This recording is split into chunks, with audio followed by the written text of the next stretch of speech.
Oh, uh-oh.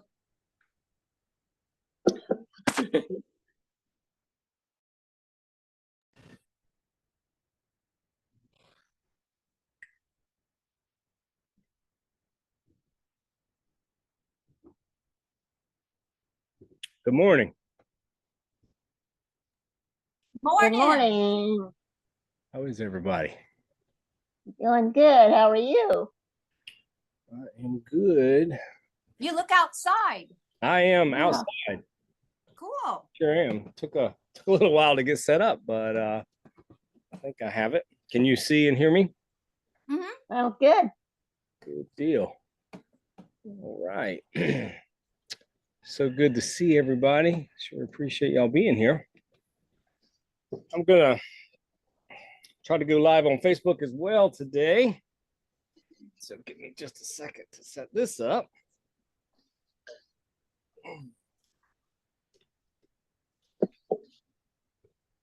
See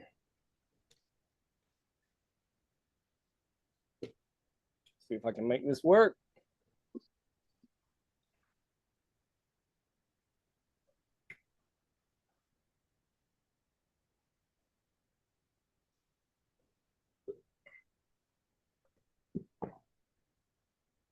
Okay. Welcome to Meeting Mondays. I think we're live. I hope we are. So good to see all of you. Sure appreciate you being here. I decided to do it outside today. It's such a beautiful day, and thought I would take advantage of it. Today, I want to share with you guys how to have your best holiday season. I thought this time of year, you see a lot of things that talk about how to survive the holidays. But I would like to do more than survive. I would like to thrive this holiday season. And I think there's some best practices we can do in order to help us thrive and have a really good holiday season. In one sense, we're already in the midst of it. I mean, Halloween was a few weeks ago.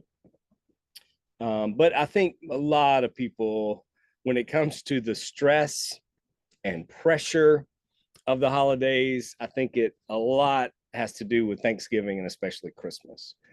So the things I want to share with you are, I think, will help no matter what your situation and circumstances are. And let's just jump into them, and then I'll leave. If you have any questions, feel free to ask them as we go along. But also, I'll try to save some time at the end so we can have a discussion. You can ask anything that you want. And with that, hold on one second. Let me adjust one more thing.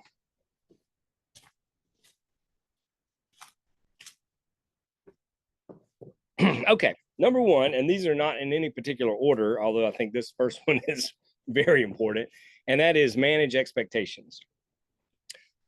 A lot of the reasons that holidays are so fraught is people bring so much expectations to them. And that's a recipe for disaster, for us to put a lot of pressure on the holidays, for us to have an agenda. We have certain things we want to happen, and we have a certain way in which we want them to happen.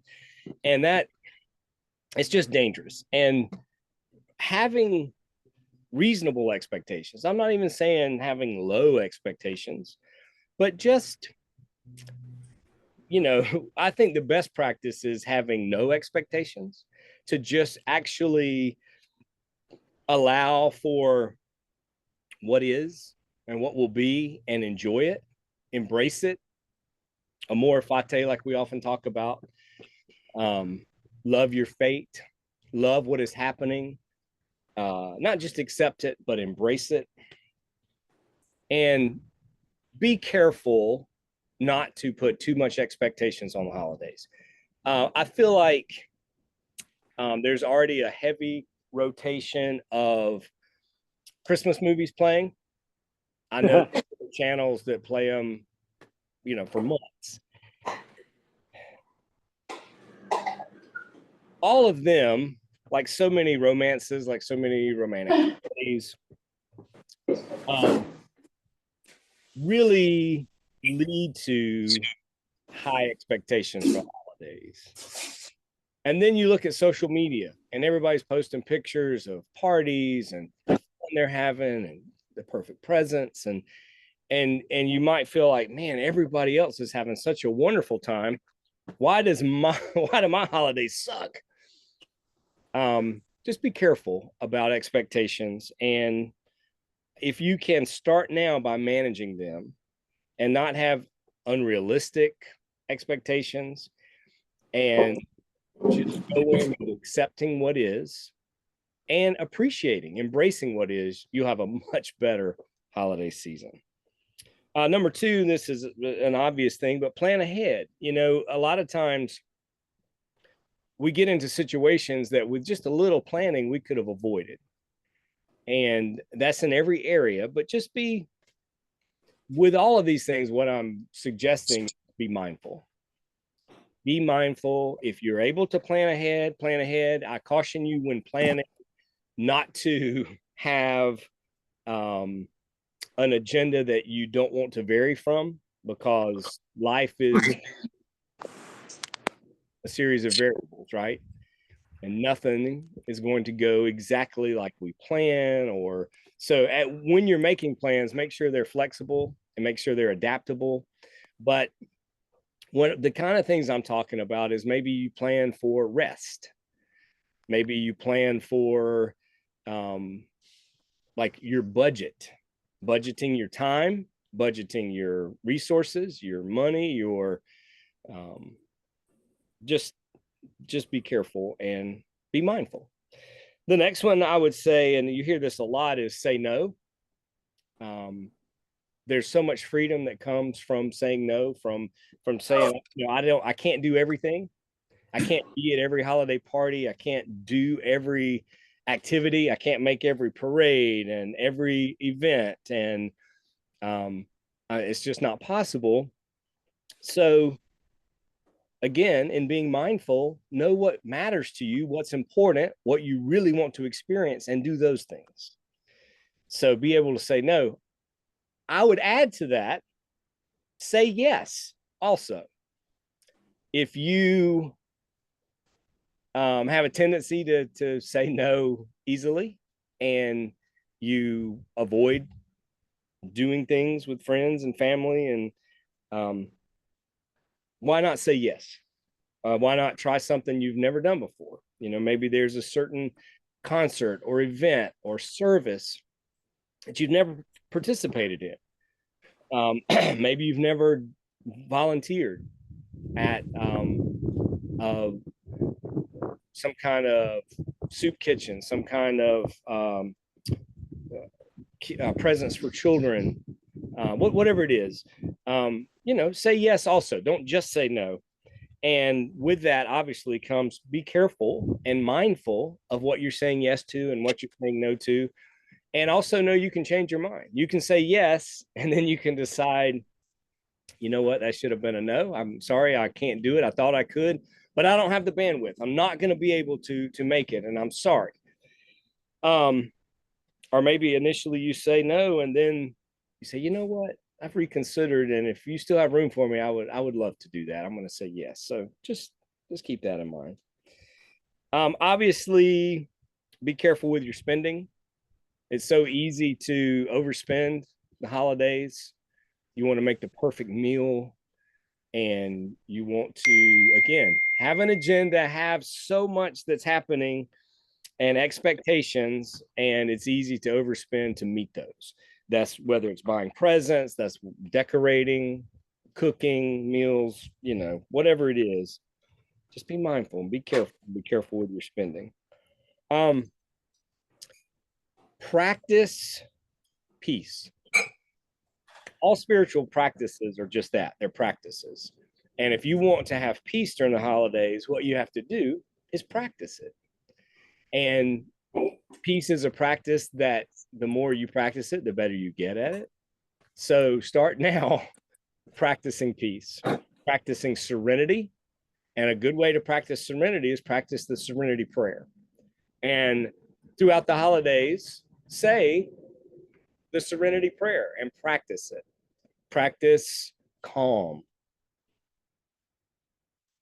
That relates to the next one I would say, which is let go.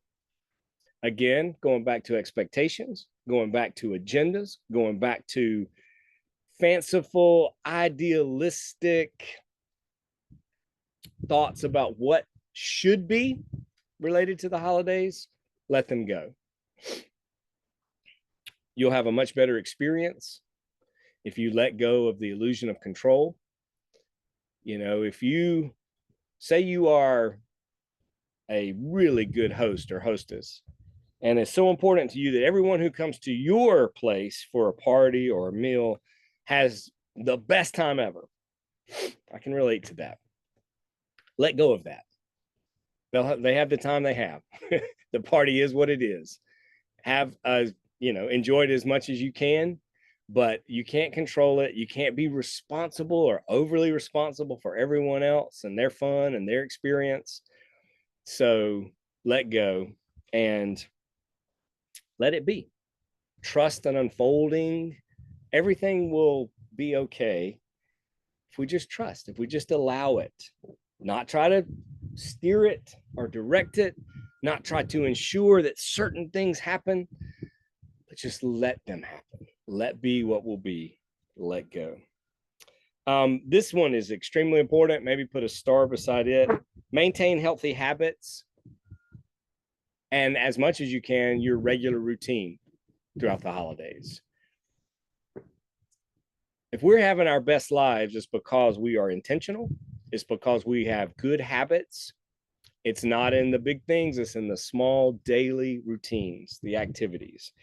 If you are being healthy, it's because of what you are actually doing physically, mentally, emotionally, spiritually on a regular basis. Keep that up during the holidays. It's so easy to get off schedule, and that's fine. It's fine for routines to change. It's fine for the schedules to change temporarily, but I think it's to our detriment if we just abandon our healthy habits, our routines. If we will let them continue as much as possible, but be flexible. And if we make adjustments, say, you know what, this is an adjustment. So I'm not going to get to meditate or exercise or whatever my normal routine is right now, but I'll do it later. And I will come back to it. I will make sure that I do it, as soon as I can. So maintain healthy habits, regular routines as much as you can. This next one relates to that, and that is practice moderation. It's easy to get out of balance, again, with spending, with eating, with all sorts of things that actually cause us to not have our best holidays. And so be mindful and careful. Stay connected. We have our Meaning Monday group. You have friends and family, people you're connected with. It's easy to let go of those connections during the holidays. It's easy to allow other things to edge in and not have as much space or room for our connections, but as much as possible, maintain your connections. If you're an addict and have a sponsor, and that's critical to your sobriety, you need to maintain that throughout the holidays, as much or more as any other time. So stay connected to your loved ones. Stay connected to those who encourage your peace, your serenity, your healthiness, your best life. The next one, be present. Be present. Wherever you are in that moment, be present. Past, maybe you are haunted by holiday past. Maybe they show up to you each year and haunt you. Let that go. If you need to make amends, make amends.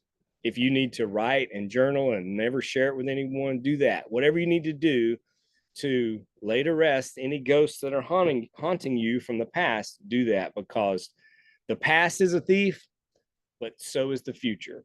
So if in this moment, what you're really doing is thinking about the future and what's going to happen, and I can't wait to do this or that, or I've got to handle and take care of all these things, you're being robbed of all we have, which is the present moment. And that's easy to happen during the holidays. So make sure that you're not being robbed by the past or the future, and really practice being present, fully present, and you'll get the most out of every moment if you do that. The next one I would say, and this is related to all of these, but practice self-care. Do what you need to do. If you're an introvert and you're going to be at several social events, practice self-care and go to the event if you choose to do that, but then allow for some time alone again to recharge as an introvert. Know yourself, know your needs, and then do what you need to do to take good care of yourself. You are your responsibility. No one else is. So take care of yourself, and know that others might not be able to help or give to you or take care of you maybe in ways that they normally do during the holidays because of things they have going on. So practice self-care, practice it moment by moment, day by day, and do what you need to do. And if you do, you will have a very good, or perhaps even your best, holiday season. The final one I would say is talk to somebody. If you are down, if you are stressed, if you are having a difficult time practicing any of these best practices for best holiday season that I've been sharing, talk to someone about them. A counselor, a trusted friend, a confidant, some kind of spiritual leader, someone. If you're struggling, reach out. It'll make all the difference and truly help you during this season. That is not a comprehensive list. That's one I jotted down this morning as I was reflecting and thinking about the start of the holidays and what's coming up. I hope you find it helpful. I would like to hear your thoughts about it. Any questions you have, any comments, any thoughts. And for everyone on Facebook, thank you so much for joining us. And I hope you have a very happy holiday season. All right. Anyone, questions, comments, thoughts? Let's hear them. Hey, Michael, it's Vanessa. I just want to say thank you for the reminders. It's real important this time of the year. It's so easy to, I guess, do comparisons. I was thinking about not only is there the holiday movies, but there's the holiday commercials and the holiday music. And, it's not even Thanksgiving yet, and they've been playing it for weeks. And so it just, it can feel like a lot of pressure, and you can start to make comparisons like you were saying earlier. So anyway, it's just really great reminders about these things. So thank you. That's it. Thanks. Thank you.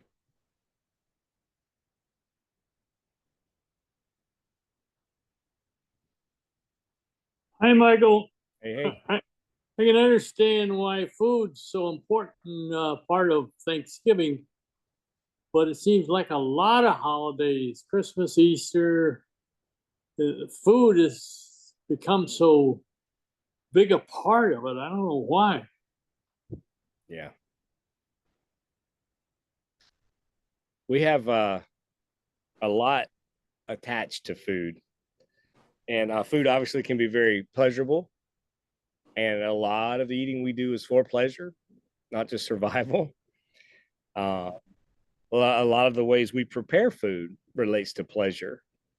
And I'm not saying there's anything in this world wrong with that. But we need to be mindful, careful eaters, and we need to make sure food's not a substitute for something else. We're trying to fill, avoid something that we're missing. Rather than addressing that, we could fill it with food, and that applies to everything else. Drink, liquor,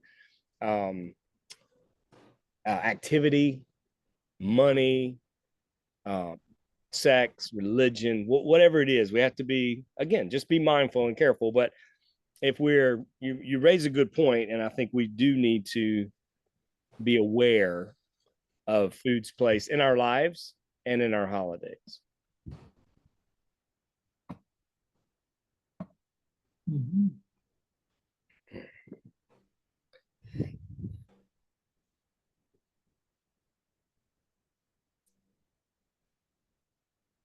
I just saw this morning a crew with a cherry picker putting up a big red boot decoration on a lamp pole, and they took 45 minutes or so. And I thought, boy, the expense that somebody's paying to put up that decoration, it just doesn't seem right. You know, money could be spent better elsewhere. I suppose the commercial people sort of promote that sort of thing. Yeah, I think there's always a more practical consideration, but then there's also the celebration consideration or artistic circumstance or situation. I love the decorations, the lights. It does differentiate this time from the rest of the year in the way other decorations do throughout the other parts of the year. Mhm.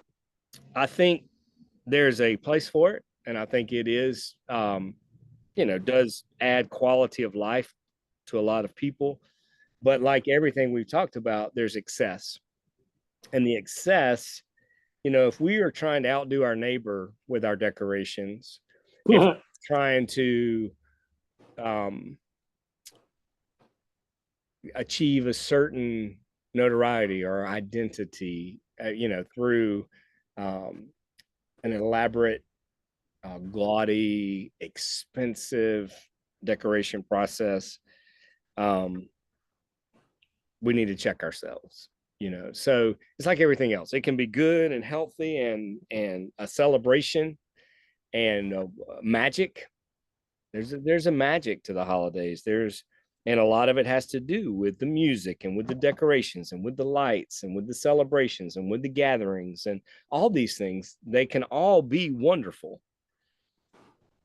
But if they get out of balance, if they are done in a way that is obsessive or compulsive, if they're done in a way that is with comparison or competition, if they are done in a way that is not mindful and humble, thoughtful, then they can really be a negative thing. So take care.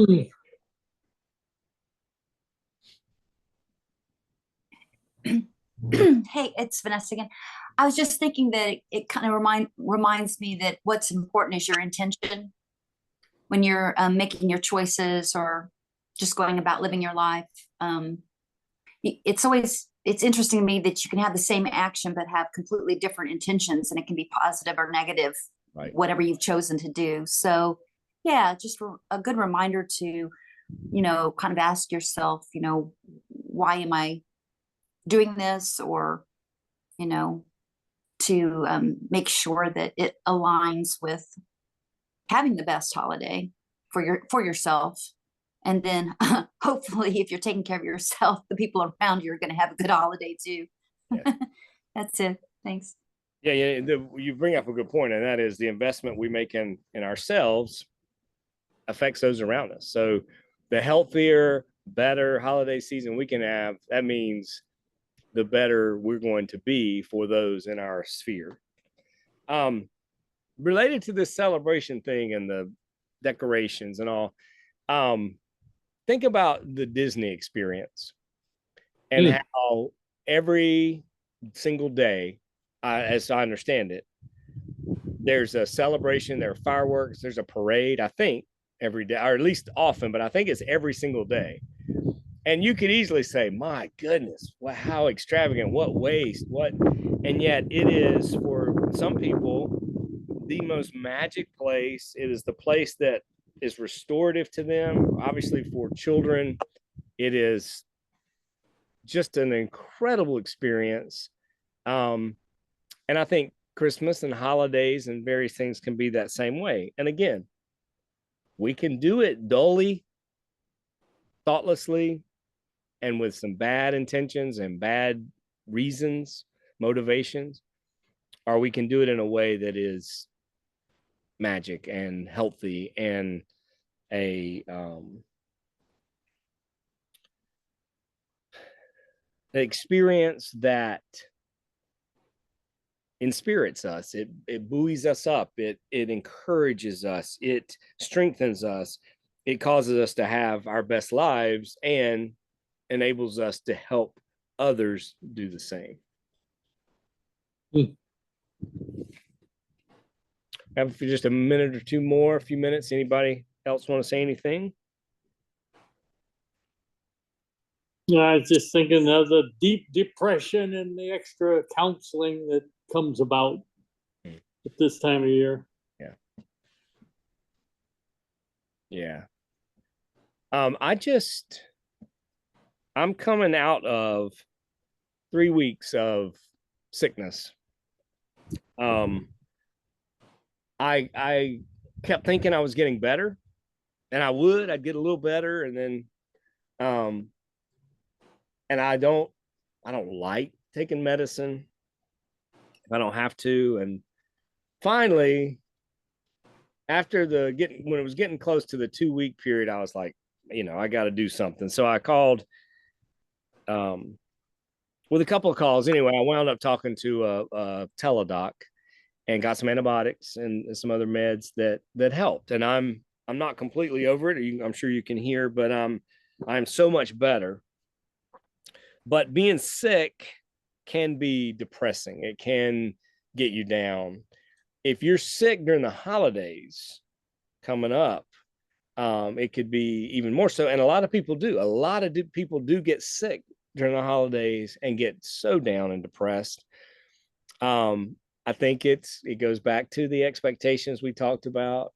I think some people make themselves sick with the pressure, the stress, the eating, the schedule, so be careful, be mindful, and try to practice health and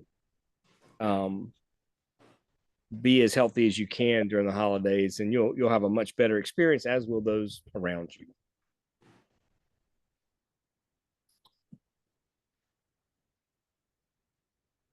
Anyone else? Anything else before we wrap up? I think I'm going to just try maybe to ask myself, does this nurture me as I go forward? And, maybe that'll help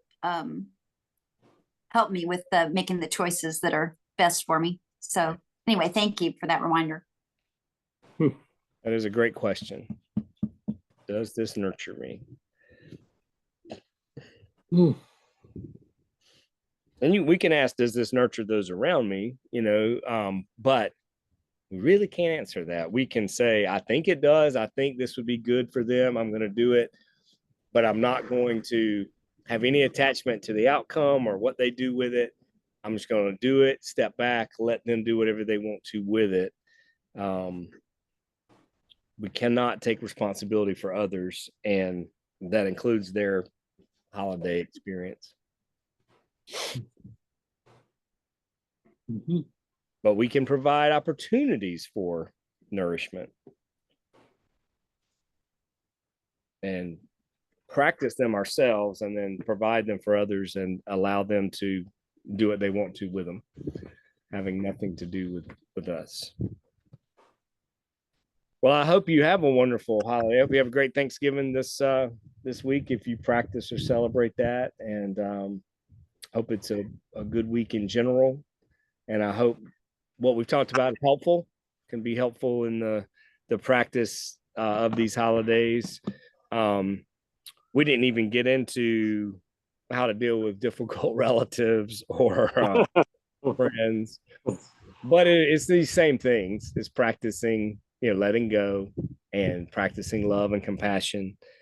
In addition to that, though, the most loving thing may be to speak truth. It may be to stand up for yourself. Just be open and mindful and see what unfolds, but have a very wonderful holiday season, and kicking it off this week especially, and see y'all next week, hopefully. Take care. Very good. Bye. Everybody, Happy Thanksgiving. Happy Thanksgiving. Bye. Happy Thanksgiving. Happy Thanksgiving.